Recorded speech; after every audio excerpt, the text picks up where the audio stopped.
Hello, my name is Patrick Castillo with Ntiva.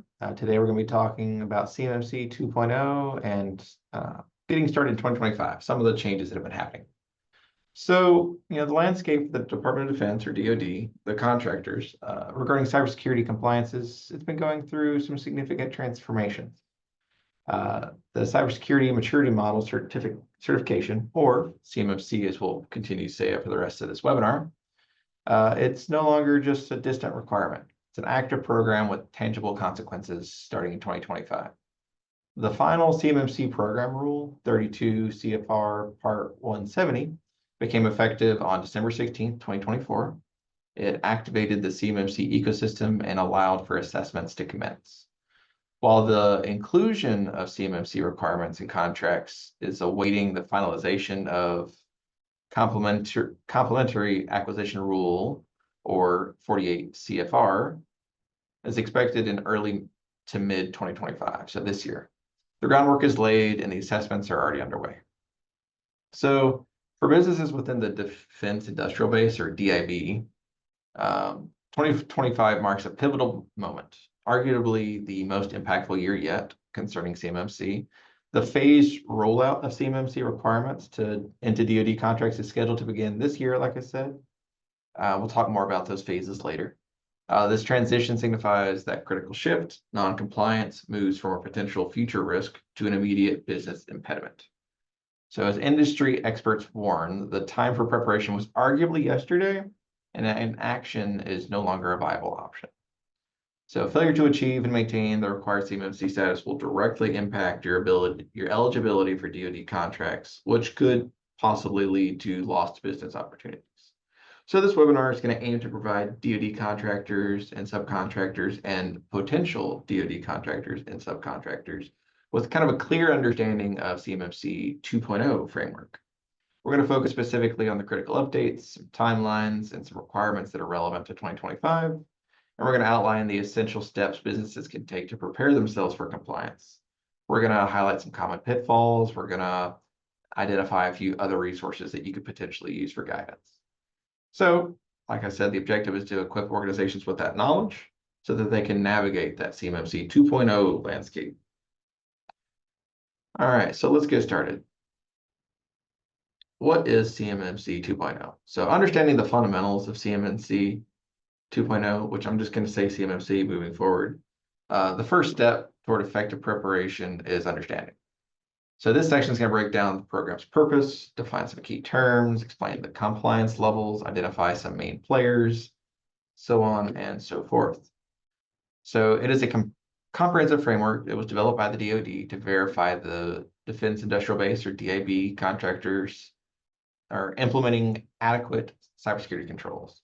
They're protecting that sensitive government information that's residing on their network. It represents an evolution from previous requirements. They're building upon the foundational standards like DFARS 252.204, NIST 800-171. NIST 800-171, which mandated self-attestation of security controls for handling certain types of information. The crucial difference with CMMC 1 and 2 is the introduction of a verification component through mandatory assessments that ensure the compliance is actively being demonstrated and not just declared. The primary goal of CMMC is to safeguard sensitive and unclassified information that is critical to national security across the DoD supply chain. This information falls into two main categories. Federal contract information, or FCI, and controlled unclassified information, or CUI. So enforcing robust cybersecurity practices, CMMC aims to protect that data from increasingly sophisticated cyber threats, including espionage, attacks by advanced persistent threats, nation-state actors, particularly at those higher compliance levels like level 3. CMMC emerged from a review, 2.0 emerged from a review of the original 1.0 framework. They incorporated industry feedback. They made it more streamlined, accessible, cost-effective, especially for the numerous SMBs, or small and medium-sized businesses within the DIB. Key changes introduced include reduced complexity, Reduce complexity. So there were 5 maturity levels before. Now there's only 3. We'll talk about those levels a little bit later. Aligning with NIST. So requirements are now directly aligned with NIST. So FAR 52.204 for level 1, NIST 800-171 for level 2, and NIST 800-171 plus some controls of NIST 800-172 for level 3. This eliminates unique CMMC controls and provides greater clarity in leveraging well-understood frameworks. I do want to point out, while I'm mentioning 800-171, it is specifically revision 2, not revision 3. So keep that in mind. What are some other things? So flexible assessment. Level 1 requires annual self-assessments. Level 2 allows for either triennial third-party assessments by CMMC third-party assessment organizations, so C3PAO, or for select programs handling less sensitive CUI, you can do triennial self-assessments. Level 3 requires triennial government-led assessments, and we'll go into that in more detail a little bit later. Conditional compliance. So plans of actions and milestones, or POAMs, are permitted for level 2 and level 3 under specific conditions. This allows contractors to achieve a conditional certification while they address certain non-critical deficiencies within a strict time frame, which we'll go over in a little bit. So for organizations handling CUI, the core technical requirement of CMMC level 2 mirror the 110 controls in NIST 800-171, which has been mandated under DFARS 252.204 since 2017. Thus, these organizations should already have a baseline cybersecurity program in place. However, CMMC 2.0 raises that bar by replacing the trust-based self-attestation model with mandatory verification through assessments and annual affirmations. The focus shift from simply having the controls to rigorously proving their effective implementation is pretty big. So let's look at some key terminology. Key terminology. We're going to look at the difference between FCI and CUI. It's fundamental to how you interface with CMMC in general. It will also affect your costs and the effort needed to become compliant. So if you misclassify data, it can lead to significant issues, whether you're aiming too high and having unnecessary expense, or you're aiming too low and you're not compliant as you think you are, which could cause you to lose your contract. So FCI, or Federal Contract Information, is defined as information not intended for public release that is provided by or generated for the government under a contract to develop or deliver a product or service. This definition explicitly excludes information made available to the public, so on public websites, and simple transactional data needed for payment processing. FCI requires basic safeguarding measures corresponding to CMMC Level 1. Examples might include contract performance reports, organizational charge generated for contracts, process documentation, project timelines and deliverables, provided they're not marked for public release. Now let's look at controlled unclassified information, or CUI. It is defined as information the government creates or possesses that an entity creates or possesses for or on behalf of the government, that a law, regulation, or government-wide policy requires or permits using safeguarding or dissemination controls. CUI is considered more sensitive than FCI and requires more robust protection, corresponding to CMMC Level 2 or Level 3. Examples encompass a wide range of data, whether that's engineering drawings, specifications, technical data, source code, PAI, ITAR information, critical infrastructure data, or just other health information, but only when such information is created or handled as part of a DoD contract. So it's crucial, once again, for contractors to carefully review their contracts and their data flows to accurately identify any CUI that they handle. The official definition of CUI provided in the CMMC rule remains broad, offering limited specific guidance. Organizations should consult the National Archives CUI registry for categories and markings, but must ultimately determine applicability based on the specific contractual obligation. If CUI is received unnecessarily, contractors should work with their contracting officer or prime contractor to eliminate it from their scope. Accurate identification, once again, of CUI is a foundational step with significant downstream consequences for compliance strategy, effort, and cost. So what are these three levels that we keep mentioning when it comes to CMMC? Level 1 is the foundation. Level applies to contractors that handle only FCI. It requires implementation of 15 basic safeguards outlined in FAR 52.204, focusing on fundamental cyber hygiene. Compliance is demonstrated through an annual self-assessment conducted by the organization. The results are submitted to the DoD Supplier Performance Risk System, or SPRS. Importantly, all 15 requirements must be met at the time of assessment. POAMs are not permitted for level 1. And you do have to do an annual affirmation of this compliance by a senior official of your organization. Level 2, this is probably going to be the most commonly used one. This level is required for contractors that handle CUI. It mandates the implementation of all 110 security controls listed in NIST 800-171 revision 2. Once again, revision 2, not the most up-to-date, which is revision 3. The assessment requirements vary. Most contracts involving CUI will require a triennial certification assessment conducted by an accredited C3 PAO. However, for certain programs involving CUI deemed less critical, the DoD may permit a triennial self-assessment, and this will be outlined in the contracts that you are trying to get. POAMs are permitted for level 2, but only for certain unmet controls, so you can't skip any of the critical ones. And you also have to make sure you have that minimum assessment score of 88 out of 110 based on the DFARS 7020 scoring methodology. Any POAMs must be closed out within 180 days. Regardless of the assessment type, you will lose your accreditation if you do not have that POAM completed within 180 days. Regardless of if you do self-assessment or through a third party, you will need annual affirmation of compliance submitted to the SPRS. Level 3, this is for our most secure stuff. This handles CUI associated with the DoD's most critical programs or high-value assets.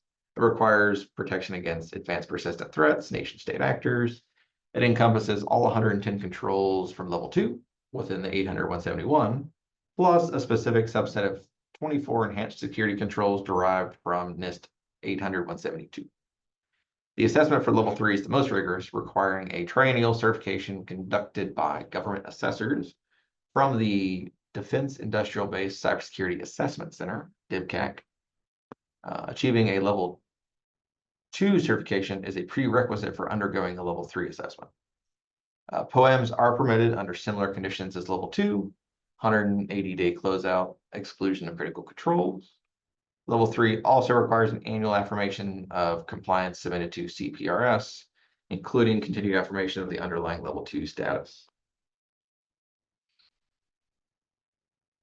So, we mentioned self-assessment, we mentioned C3 PAO assessment, DIBCAC assessments. So let's talk about a little bit more about that. So self-assessment is performed by the organization seeking assessment. They do it themselves for level 1 and potentially some level 2 requirements, like I said. The results, along with the annual affirmation, are submitted by a senior company official into the DoD's SPRS system, or Suppliers Performance Risk System. C3 PAO, it's a formal certification assessment conducted by a CMMC third-party assessment organization. And for most level 2 contracts, this is what you're going to need, is that third-party assessment. Those C3 PAOs are private organizations accredited by Cyber AB to perform these assessments according to strict standards. Assessment results are submitted to the CMMC Enterprise Mission Assurance Supportive System, or Service, EMAS. DIBCAC. So highest level assessment is done by the DoD's own Defense Industrial Base Cybersecurity Assessment Center, DIBCAC. For level 3, that's all you can do. That's all you can use. So they retain but as a note, the DIBCAC also retains the authority to audit contractor compliance at any level, 1, 2, or 3. And their findings can override any previous assessments. So just keep that in mind. Their assessments results are also submitted to the CMMC EMAS system.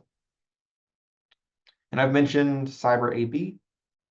This is the Cybersecurity Maturity Model Certification Accreditation Body, or Cyber AB, much easier to say. This is an independent nonprofit that is the sole authorized non-governmental partner of the DoD for implementing and overseeing this CMMC conformance regime, or regimen, sorry. Its mission includes accrediting and authorizing C3 PAOs, managing the training and certification of CMMC assessors and professionals, in addition to maintaining the CMMC ecosystem marketplace where contractors can find authorized service providers. So let's look at some timeline. You know, we care about 2025. We're in 2025. What's happening?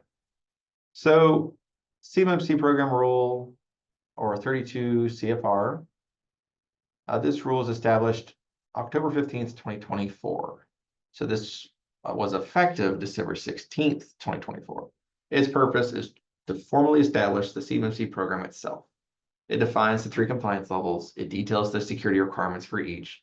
It outlines the different assessment procedures, specifies affirmation and POAM requirements, and officially activates the CMMC ecosystem. This allows the C3 PAOs to begin conducting assessments. So this is happening. This is already active. Now, the CMMC acquisition rule, or 48 CFR, this rule is necessary to actually implement CMMC requirements in the contracts themselves. So in those DoD contracts. It achieves this by amending the Defense Federal Acquisition Regulation Supplement, or DFARS, to include specific clauses, most notably DFARS 252.204-7021, which mandates CMMC certification as a condition of contract award. This rule is published as a proposed rule, and the public comment period closed on October 15th, 2024. It is currently awaiting finalization, which is anticipated early to mid 2025. We're already kind of in early, but it's anticipated early to mid 2025.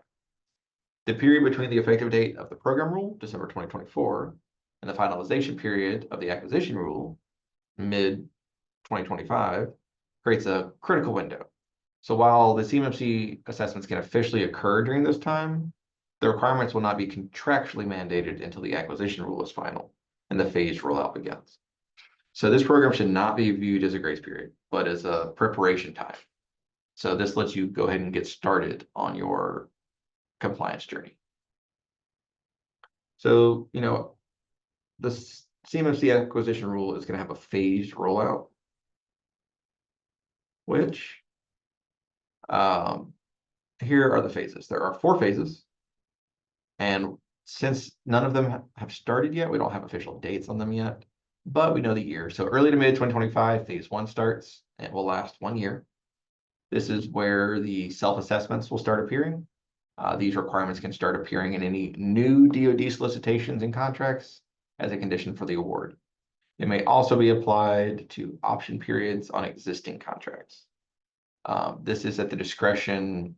So contracting officers will have the discretion to require a CMMC level 2 assessment that is a third-party assessment.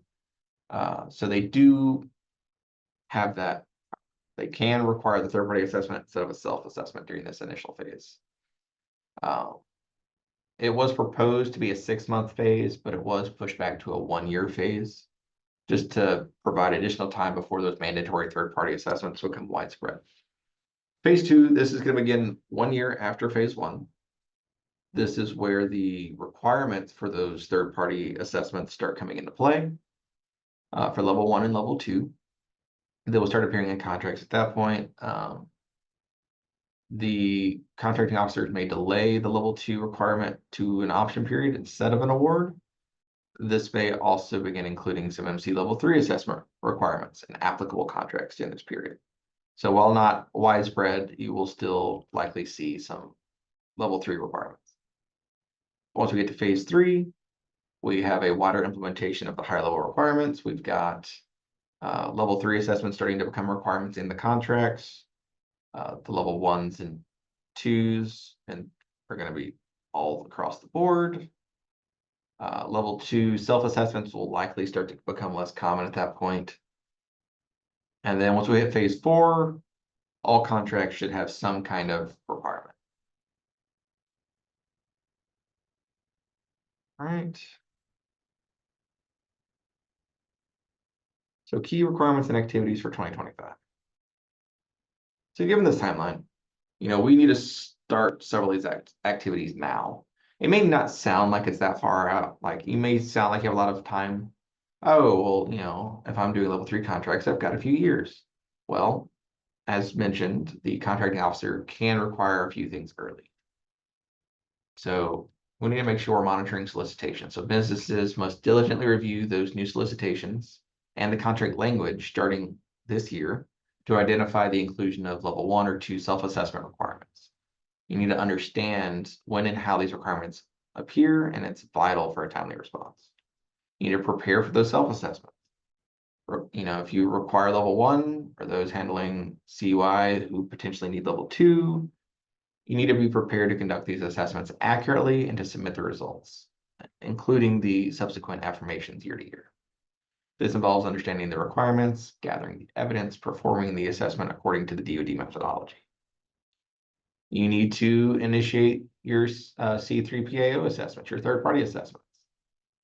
For the majority of contractors that are handling CUI, a level 2 certification will eventually be required, while not officially until mid-2026, they can start asking for it sooner, so just keep that in mind. It's a lot more rigorous than a self-assessment or what we had to do in the past. So just this assessment readiness can take between 6 to 18 months, depending on how prepared you are already. So this isn't like I have the contract, let me turn it around and get this real quick. So just keep that in mind. There's scoping, there's gap analysis, there's remediation, there's documentation, there's engaging external support if you need to help shore up some of those gaps. You need to understand annual affirmations. Like significant procedural change introduced this time is that there's annual affirmation of compliance. So once you've achieved any CMMC status, 1, 2, or 3, a senior official from the company must formally affirm ongoing compliance via SPRS every year thereafter. Failure to submit that is going to result in your status lapsing, rendering you ineligible from contracts of your level.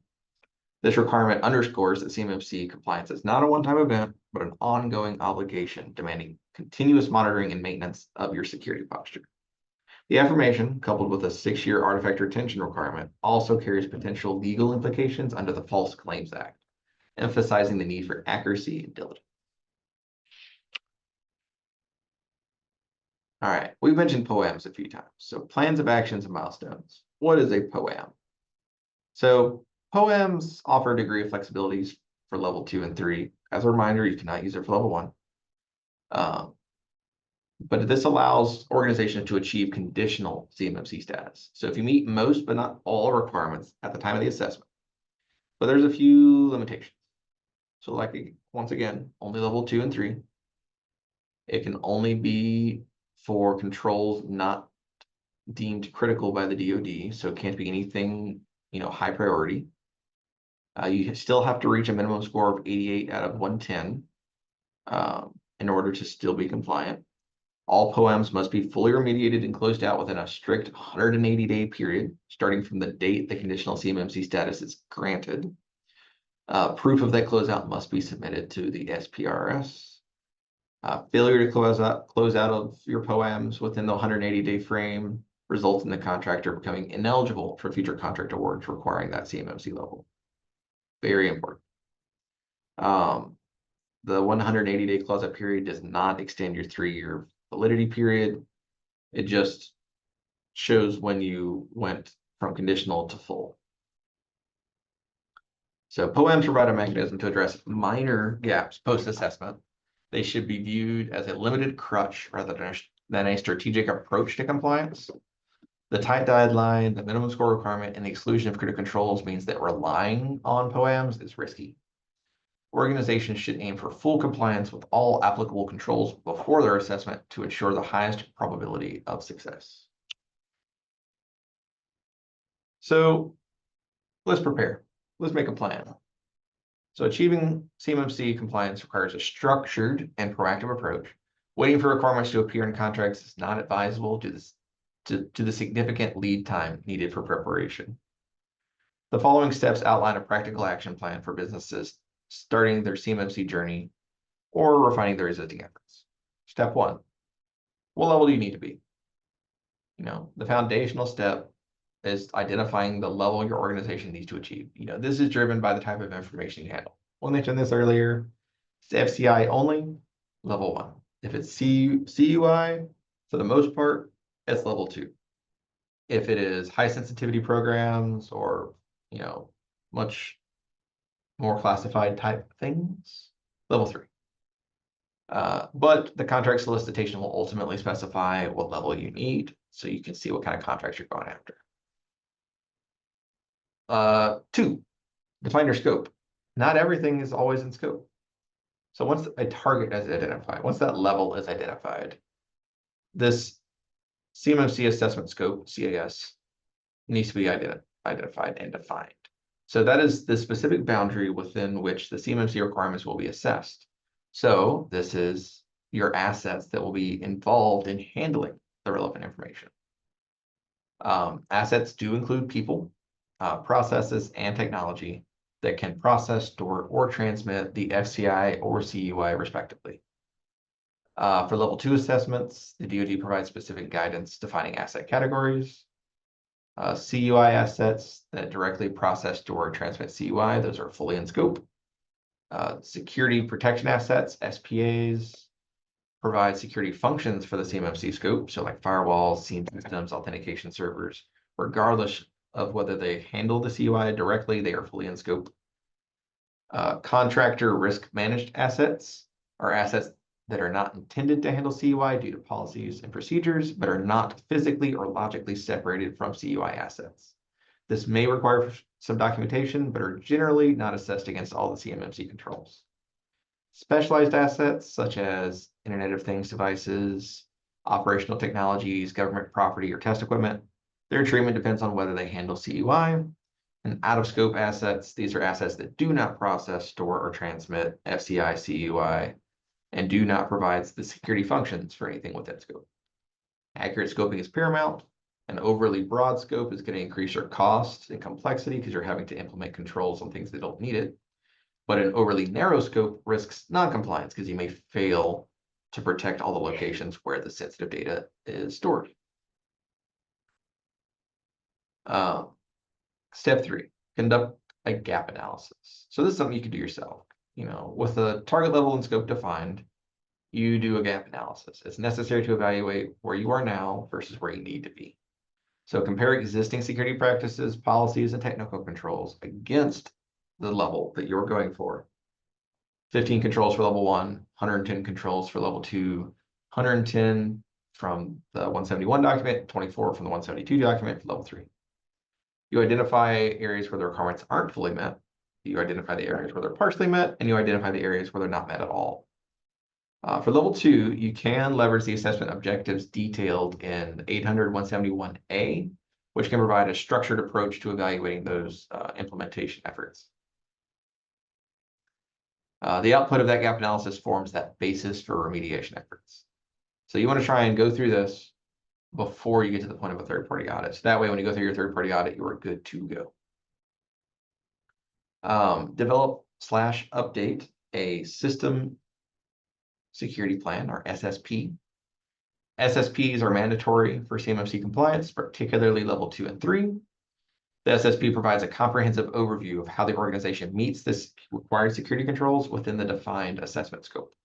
Typically includes a description of the system boundary, aka the defined scope, the operational environment system interconnections, how everything's connected, a detailed account of how each required security control is implemented, and the roles and responsibilities for security.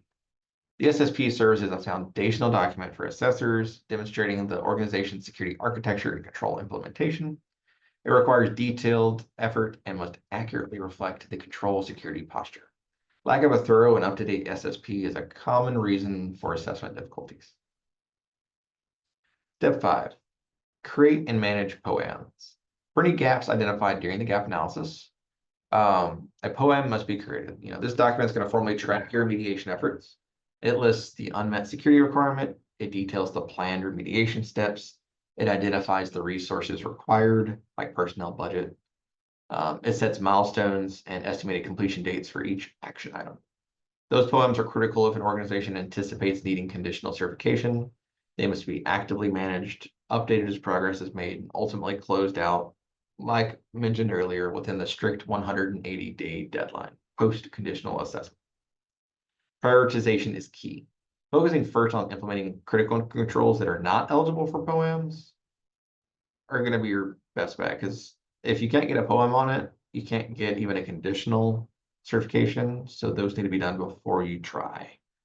So make sure you have robust documentation, including that SSP, actively manage your POAMs.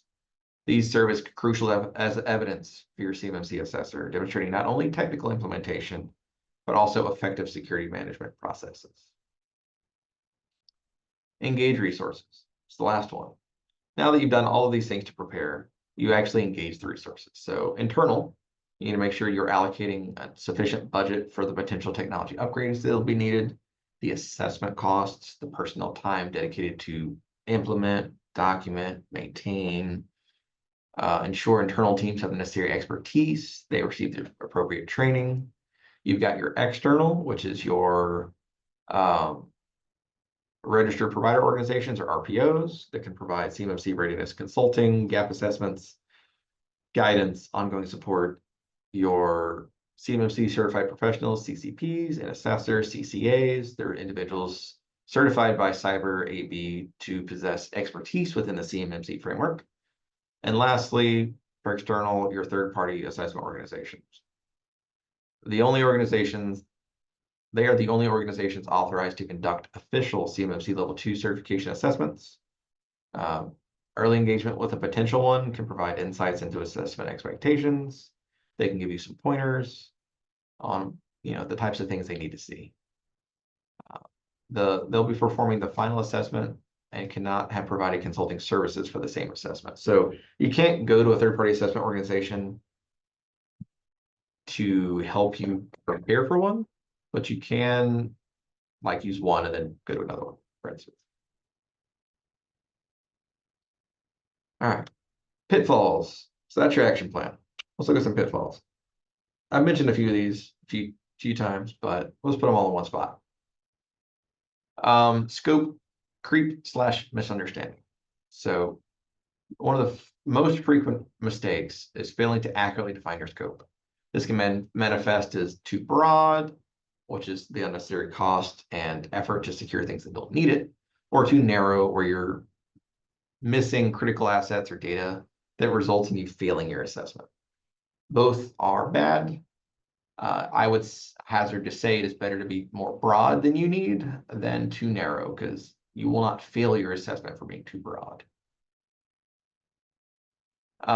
Inadequate documentation. So CMMC assessments are evidence-based. So assessments require clear documentation proving that security controls are implemented and managed effectively. Common documentation failures include, lacking a comprehensive and current system security plan, missing or outdated policies and procedures that support the control implementation, poorly defined or unmanaged POAMs. Robust documentation is not merely administrative overhead, it's a core component of demonstrating compliance in this case. Resource constraints. Organizations frequently underestimate the investment required for CMMC. This includes not only the direct costs of the assessments and potential technology upgrades, but also the significant internal personnel time for planning, implementation, documentation, training, and ongoing maintenance. Insufficient budget or lack of dedicated personnel can completely derail the compliance efforts. On the subject of constraints, time is a constraint, underestimating timeline / complexity. So, you're looking at this, it could take 6 to 18 months, depending on where you're starting. It could take longer, depending on where you're starting. But you need to understand that it takes that long. You cannot, start going for a contract and hope that you get your certification in time if you're not already there. ignoring flow down requirements. So prime contractors bear the responsibility of ensuring that the CMMC requirements flow down to any contractors that will handle FCI or CUI on your behalf. Primes must also take steps to confirm that their subcontractors meet the required CMMC level before sharing that sensitive information.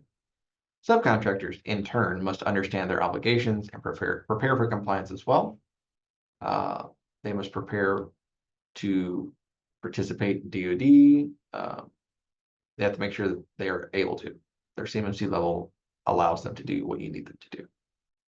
But that does create some bidirectional risk because the primaries are vulnerable if their subcontractor fails, and the subs rely on the primes for contracts and clear requirement communication. So it's a two-way street. Lack of training. So this is employee training awareness. Technology and policies alone cannot do everything. Human error remains a significant vulnerability in all things. Failure to provide adequate cybersecurity awareness training to employees can undermine even the most sophisticated technical controls. A security-conscious workforce is essential for maintaining compliance and protecting sensitive information. So these are some of the pitfalls you need to address that pop up fairly often, and they don't necessarily one-to-one technical solutions. So it just necessitates integrating cybersecurity into the organizational culture, securing sustained management commitment, allocating appropriate resources, and fostering that ongoing vigilance. Treating CMMC as a continuous program other than a one-off project is a key to a long-term success that's demonstrating true cybersecurity maturity. So what are some takeaways? Let's get close to wrapping up here. CMMC 2.0 is active. Assessments are already happening. They will start to appear in DoD contracts this year. Preparation takes time. Once again, level 2 assessment, 6 to 18 months. If you're wanting contracts within the next year, you need to be doing this now. Compliance is mandatory. Verified compliance through assessments and annual affirmations will be a prerequisite for winning and retaining these contracts. This year, it'll be mostly the self-assessments, but you might as well go ahead and move forward with the third-party assessments, if we're being honest. So what are some immediate actions you should all take? Well, what level are you? What level are you going for? 1, 2, or 3? What's in scope? Where's that FCI and CUI going to be handled? Who's going to handle it? Gap analysis. What are you missing? What do you need to do to become compliant? SSP. Draft that SSP to show how you're meeting all of the controls. Allocate resources. You need to pay for the compliance, whether that is through internal resources, times, technology, effort. Make sure you are allocating the necessary resources to do that. So taking all of these steps immediately will help build that momentum. It'll provide a clear picture of the effort required. It'll position the organization for a smoother transition into this new CMMC era. And this last one is just a few resources. I'll leave it here if you want to take a screenshot, take a look at it. But that is actually all for today, folks. If you've got any questions, let me know. Otherwise, thank you. You all have a fantastic day. It was a pleasure speaking with you. Bye-bye.